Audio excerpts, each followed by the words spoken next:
আপনারা যেহেতু উপজেলা পর্যায়ে নিয়োজিত আছেন এবং সমন্বয়ের দায়িত্বটা মূলত আপনাদের উপরে নির্ভর করে, যারা ইউএনও আছেন উপজেলা পর্যায়ে সমন্বয়টা আপনারাই করে থাকেন।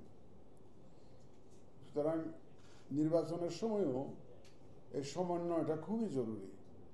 আইন শৃঙ্খলা বাহিনীর সাথে সমন্বয়, আমাদের প্রিসাইডিং অফিসারের সাথে সমন্বয়, পুলিং অফিসারের সাথে সমন্বয়, আমাদের কেন্দ্রীয় মনিটরিং সেলের সাথে সমন্বয়, জেলার যে মনিটরিং সেল থাকবে, ইলেকশন মনিটরিং সেল থাকবে, ওর সাথে সমন্বয়। এই সার্বিক সমন্বয়টা আপনাদেরকে খুব সিরিয়াসলি পার্সু করতে হবে। এটার দায়িত্বটা আপনাদেরকে নিজের কাঁধে নিতে হবে।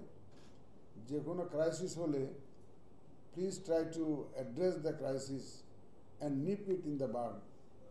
একদম শুরুতেই যাতে এটা ট্যাকল করা যায় সেই চেষ্টা আপনারা নেবেন।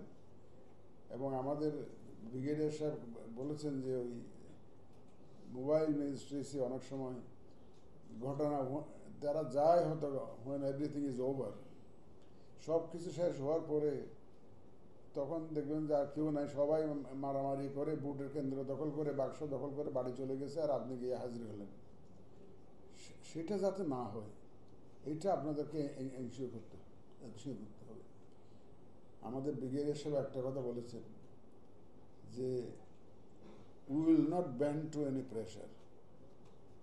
সেটা আমি এই মেসেজটা আপনাদের কাছে ডিসেমিনেট করতে চাই। আপনারাও কোনো প্রেশারের কাছে নতি স্বীকার করবেন না, কোনো চাপের কাছে নতি স্বীকার করবেন না, এবং সম্পূর্ণভাবে নিজের সিদ্ধান্তে, আইন অনুযায়ী সিদ্ধান্তে অটল থাকবেন। আমাদের পক্ষ থেকে আমরা সার্বিক সহযোগিতা দেব, এবং নির্বাচন কমিশনও কিন্তু কারো কোনো অন্যায় চাপের কাছে নতি স্বীকার করবে না।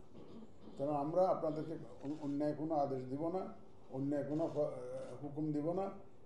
এইটা আপনারা ধরে রাখতে পারেন যে আইন প্রচলিত আছে রিলেভেন্ট টু দ্য ইলেকশন, সেই আইন অনুযায়ী আমাদের নির্দেশনা যাবে এবং আপনারা সেটা সেইভাবে পালন করবেন। যাই হোক, আমি আর সময় নিই না, অনেক আলোচনা হয়েছে। আপনাদের ক্লাসে আপনার